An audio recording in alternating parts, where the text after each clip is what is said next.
Bom dia, ouvintes da CIDCEP Rádio Web. Está no ar CIDCEP Entrevista, o programa que traz os temas mais relevantes do momento para os servidores públicos e para toda a sociedade. Você pode acompanhar ao vivo pela página do CIDCEP Maranhão no Facebook. No programa de hoje vamos receber o presidente do CIDCEP Maranhão, Raimundo Pereira. Na pauta, a reforma administrativa e os desafios para os servidores públicos. Raimundo, seja bem-vindo ao nosso programa. Bom dia, Ricardo. Bom dia, ouvinte da Rádio Web CIDCEP. É um prazer estar conversando com toda a sociedade brasileira nesse momento. Raimundo, mesmo em meio à pior crise sanitária dos últimos 100 anos e o trabalho incessante dos servidores públicos em plena pandemia, o governo Bolsonaro insiste em desmontar os serviços públicos. O Brasil realmente precisa dessa reforma? Ricardo, primeiro a gente tem que fazer um pouquinho de resgate. Por exemplo, a pandemia começou há um ano, mas está completando um ano agora, mas isso tem uma consequência para todos os brasileiros, e principalmente nós servidores públicos. Por que a gente tem que fazer esse resgate? Porque o servidor, a população brasileira no geral, ele precisa do serviço público. E o governo, desde 2016, o que nós temos foi um golpe. O golpe é consequência da uma emenda constitucional 95, que congela o salário dos servidores, o investimento no país. Então, para nós servidores públicos, nesse momento, é muito difícil a gente prestar um serviço à população se nós não temos as condições necessárias para prestar esse serviço à população brasileira. Então, com isso, o serviço público está mostrando o que é possível fazer e que nós fazemos isso com tranquilidade. Porque, resgatando a história do serviço público, todo o povo brasileiro, e aqui fica um desafio, todos nós precisamos do serviço, porque ao nascimento do seu filho, do seu neto, nós já precisamos do serviço público, porque é o registro de nascimento dos nossos filhos. Todos nós fomos registrados e passando o serviço. Começa por aí. E aí é uma consequência da população. País do mundo não sobrevive sem um serviço público. E esse governo ultraliberal, o projeto dele é desmontar o serviço público e perseguir os trabalhadores. Agora, Raimundo, você considera que ainda é possível reverter esse cenário de desmonte?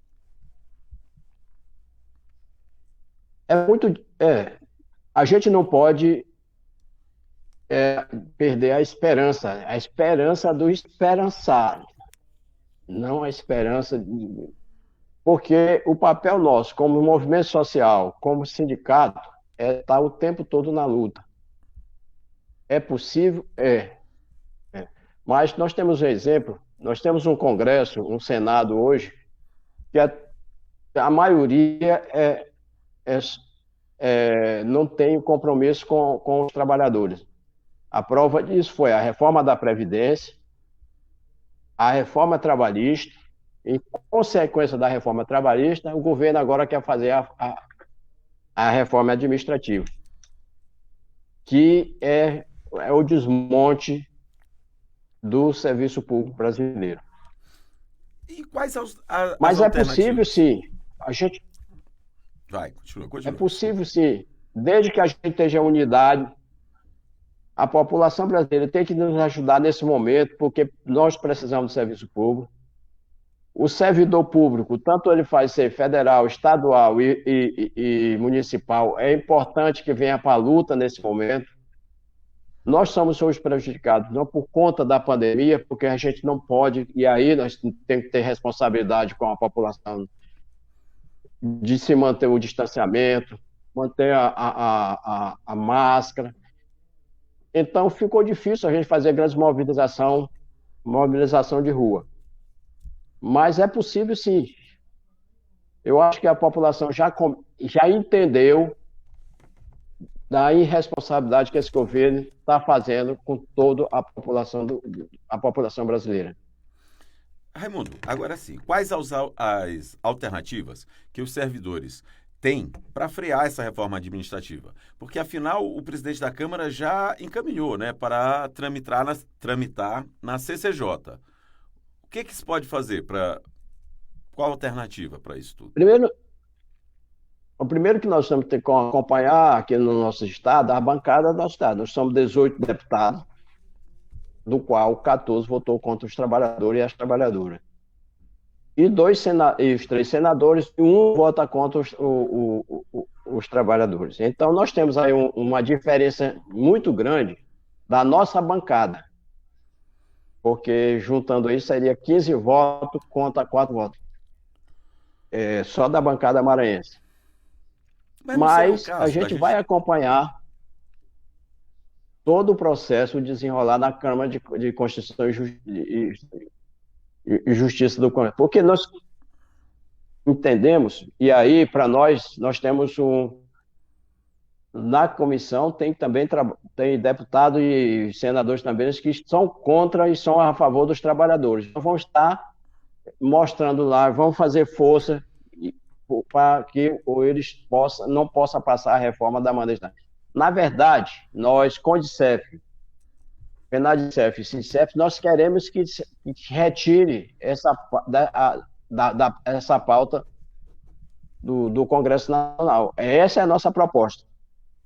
E vamos fazer grandes mobilização através dos meios de comunicação. Se for possível, a gente tem que voltar para a rua, mesmo manter a mobilização com distanciamento, com álcool, gel e com a máscara. Fazer todas as denúncias, todos os meios que a gente possa estar fazendo essas grandes manifestações e mostrar, porque nós temos que ter um grande aliado, que é a população brasileira. Porque, nesse momento, quem perde muito mais é todos nós, justamente aqueles que menos favorecidos, que não têm a mesma condição de pagar um hospital, de se manter, de manter uma consulta. Essa é a realidade que nós estamos passando. Porque, inclusive, é o seguinte, a gente tem visto aí que quando o governo tenta fazer qualquer contenção, né, qualquer medida mais restritiva, o empresariado corre logo a reclamar. Agora, o problema é que os empresários, eles vão para o trabalho dentro de seus carros, no ar-condicionado, isoladinhos, né, bem protegidos.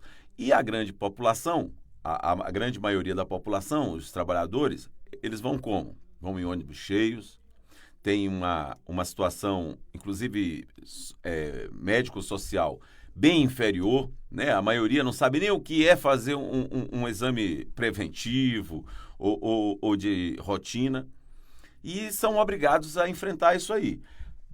Quem é que vai atendê-los? Os servidores públicos, os mesmos que esse governo chama diz que, né, que são privilegiados e que ganham muito e que, às vezes, chamam até de preguiçosos. Como é que é isso tudo? Isso não é verdade, porque assim, o Poder Executivo, o salário do Poder Executivo, de média, o mais alto salário do Poder Executivo é R$ 13.000. E olhe lá, você tem que estudar bastante, ser doutorado para chegar a chegar a um salário de R$ 13.000. Mas, em média, no nível, o salário mesmo do serviço público é R$ 4.000. Essa é que é a realidade. Agora, quem é o privilegiado? São duas categorias que são, por exemplo, o judiciário, os próprios militares, que têm um salário que tem um salário mais alto do que o do Poder Executivo. Então, o governo, o tempo todo, e esse governo agora, Bolsonaro, o tempo todo ele está tentando esconder uma responsabilidade que é dele. Ele joga para o servidor público. O problema da pandemia, ele dizia que resolvia, que era uma gripezinha, gastou muito dinheiro, comprou milhões de cloroquina, que está aí provado que tem problema para a saúde do povo brasileiro. Então, essa é a realidade que nós estamos enfrentando. Mas, assim, é possível, aquilo que você me perguntou, é possível? Depende da população entender que nós queremos um serviço de qualidade, que nós queremos o servidor prestando um serviço à população, mas que tem que ter as condições para esse servidor prestar esse serviço à população. Ok. Vamos ouvir agora também aqui uma palavrinha sobre esse tema do diretor de finanças da Condicef, o Pedro Armengol. Bom dia, Pedro. O cenário de desmonte é evidenciado nesse momento pelas políticas do governo Bolsonaro, na verdade, se iniciam desde a emenda constitucional número 95, né, de 2017, no governo golpista de Michel Temer, quando simplesmente, né, eles congelaram o teto de investimento no setor, em políticas públicas, né, trazendo sérias consequências durante os próximos 16 anos. Né? É uma emenda constitucional que também visa atender os interesses do grande capital, do sistema financeiro especulativo, né? Onde a prioridade é garantir a rentabilidade desse capital financeiro especulativo e não o atendimento, né, o investimento em políticas públicas. E nesse momento, é claro que uma das também narrativas mentirosas que eles têm de colocar para a sociedade é que os trabalhadores do setor público são privilegiados porque têm estabilidade. Uma estabilidade conquistada porque os trabalhadores eles entram no serviço público através de um concurso seletivo público, onde todos os brasileiros têm direito a concorrerem. E a estabilidade, na verdade, não é para proteger o servidor. A estabilidade é para proteger a sociedade, para que o serviço público não seja utilizado como algo fisiológico para atender os interesses dos políticos de plantão, mas para atender os interesses da sociedade. E só com estabilidade o servidor público poderá ter isenção para desempenhar sua função social de atender bem a população. Como também dizem que o privilegiado porque tem altos salários. Uma outra grande narrativa mentirosa, né? Hoje nós temos uma situação salarial de renda no Brasil gravíssima. A maioria dos trabalhadores brasileiros ganha um salário mínimo, né, que não é o salário mínimo garantido na Constituição Federal. Né? Pelo segundo DIEESE, o salário mínimo hoje, aquele que está lá na Constituição para atender a necessidade mínima de uma família, é um salário mínimo hoje em torno de R$5.000. Né? Enquanto hoje se paga mil e poucos reais, que é totalmente insignificante em termos da necessidade da população. Então, o problema não é que o servidor público ganhe demais, o problema é que a maioria dos trabalhadores ganham muito menos, é um salário de escravidão. E mesmo assim, né, tem alto salário no setor público para uma minoria de 1%. Porque a maioria, a média daqueles que inclusive estão lá no balcão atendendo a sociedade, hoje é em torno de R$3.000 a média salarial da maioria desses servidores que estão lá ralando no balcão, atendendo na área de saúde, na área de previdência, né? Então é outra grande narrativa mentirosa tentando jogar a população contra os servidores.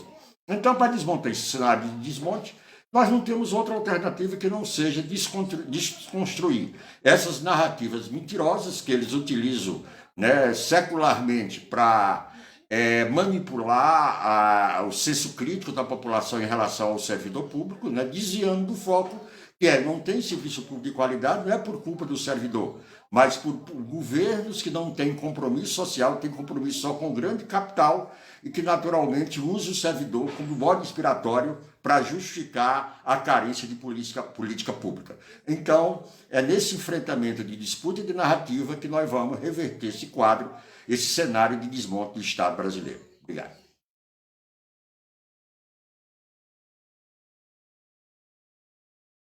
né, segue o caminho que você estava falando. Agora sim, de novo, nós estamos enfrentando esse problema da pandemia. O governo federal segue negando, né, o agravamento. Ontem mesmo o presidente disse que o povo tem que deixar de chorar e sair à rua para trabalhar. Como é que é isso? A vacinação não anda. A pandemia, a pandemia só se agrava. E não tem limites. Esse governo não tem limites. O que os servidores vão fazer com isso? Como é que o servidor vai ficar na ponta se ele não está protegido? Ricardo, fica bem claro, nós temos duas instituições sérias nesse país, que é o Instituto Butantan e a Fiocruz. E nós temos um quadro de profissionais competentes. Por exemplo, o Brasil é o único país do mundo que tem uma vacina contra a febre amarela. Nós temos 4 vacinas naquele país feitas pela Fiocruz e o Instituto Butantan. Então, o Covid não foi inventado por nós brasileiros. É uma pandemia mundial. O governo que tem a responsabilidade com a população cuidou fazer as barreiras necessárias para cuidar do seu povo. Tem países que diminuíram, por exemplo, vamos dar como exemplo aqui, que é a Cuba. É um país pequeno, onde o investimento é muito alto na área da medicina, e o resultado disso é que vários meses que eles não têm um caso de Covid no seu país. Eles cuidaram, eles têm uma obrigação de cuidar da população do seu país. Nós temos um governo que não tem uma preocupação. A preocupação dele é abrir o mercado para os grandes empresários ter grandes lucros. A prova disso é que, durante a pandemia, vários empresários hoje triplicou a sua riqueza. Então, essa é a realidade que nós temos hoje. O povo está sofrendo com isso. Por exemplo, voltando um pouquinho para o estado do Maranhão, nós estamos hoje com os hospitais já todos quase 100% ocupados. A culpa foi dos trabalhadores e das trabalhadoras?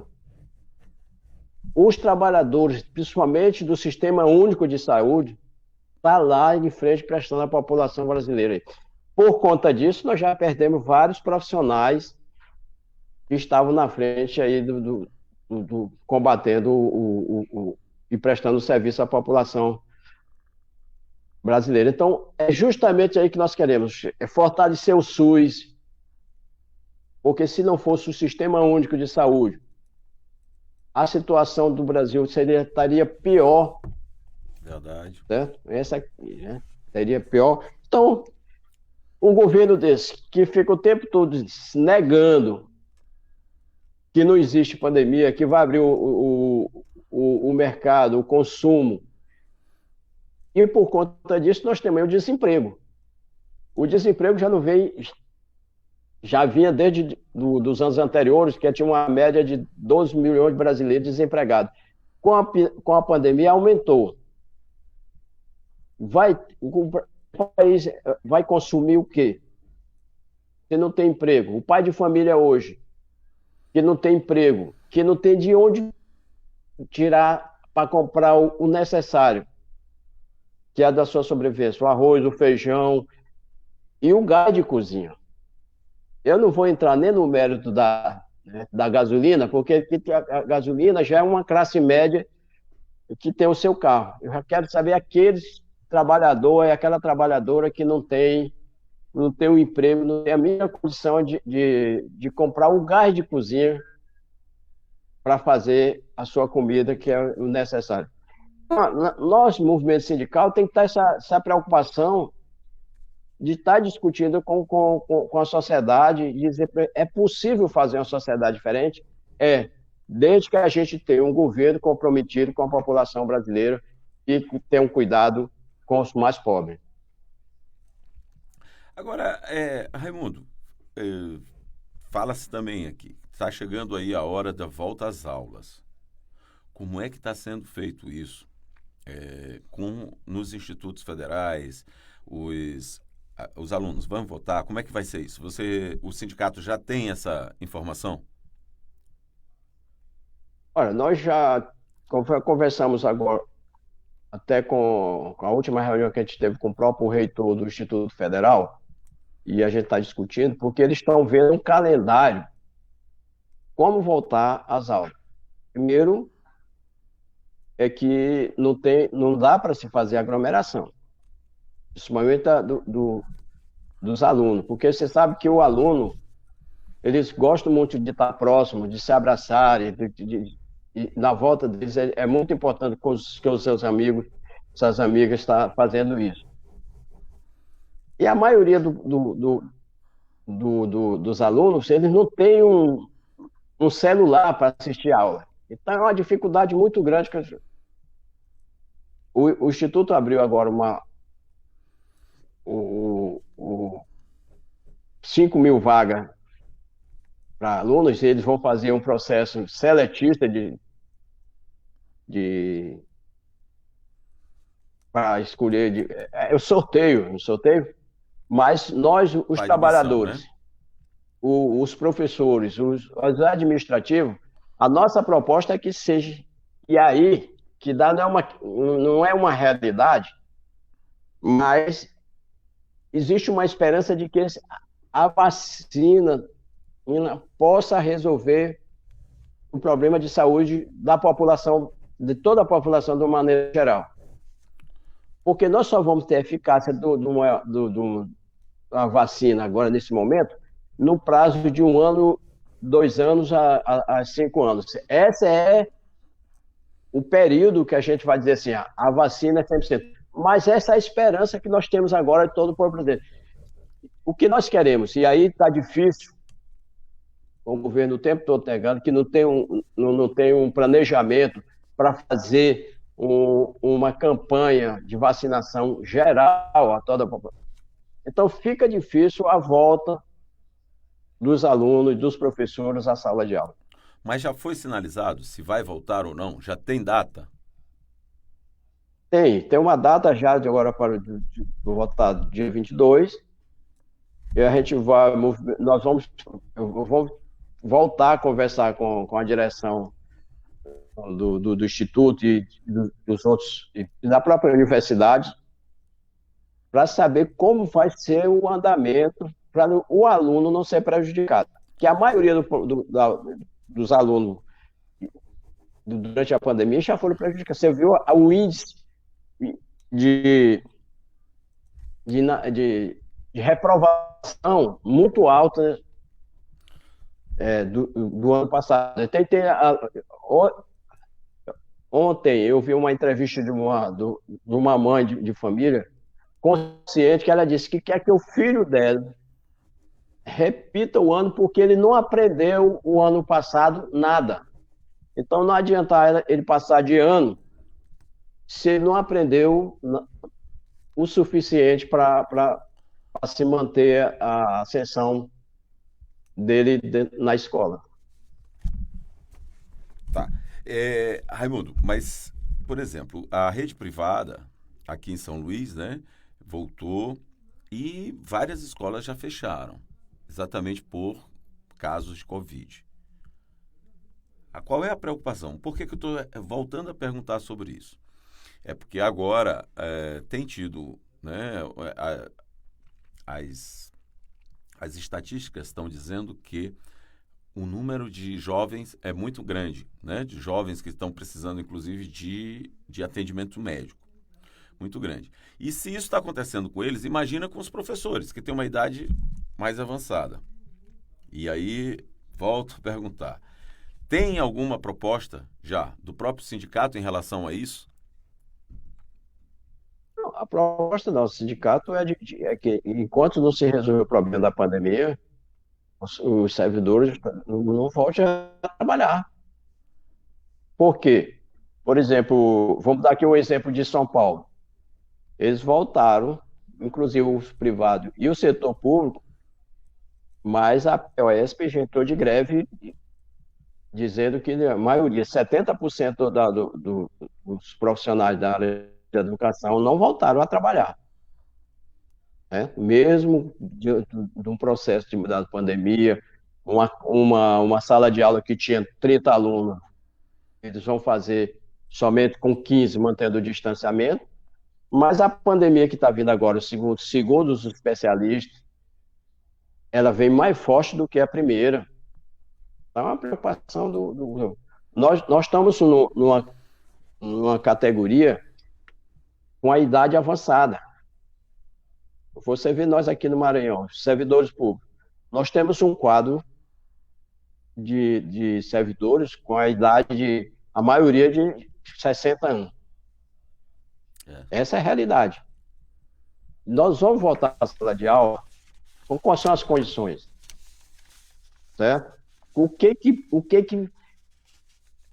me prende aí a dar uma aula para o meu aluno se eu não tenho a minha condição, se eu não tenho uma saúde, se eu não tenho uma certeza de que a vacina, eu vou ser vacinado e que ela vai ser 100%, vamos dizer, ficar imunizado. Vai dar essa proteção, é a realidade. né? Claro. Precisa ter proteção para que tenha segurança de trabalho. Raimundão, nosso programa está chegando ao final. Eu queria que tu deixasse aí uma mensagem para nossos servidores, para nossos filiados. Fale aí para nós. Eu quero deixar assim, a mensagem de otimismo, desejar muita saúde nesse momento, porque é o necessário para nós nesse momento, né? Muita saúde. Você sabe que mesmo na nossa categoria, nós já perdemos vários colegas nossos. É um índice muito alto durante a pandemia, mas nós que estamos aqui no dia a dia, é importante que a gente mantenha a esperança, do verbo esperançar, e vamos manter a nossa luta, vamos manter a nossa mobilização para a gente ter uma sociedade mais igualitária para todos nós. Ok. Queremos agradecer a participação do presidente do SINDICEP, Raimundo Pereira, no nosso programa. Queremos agradecer também aos nossos ouvintes pela companhia. Continue agora com a programação da nossa SINDICEP Rádio Web.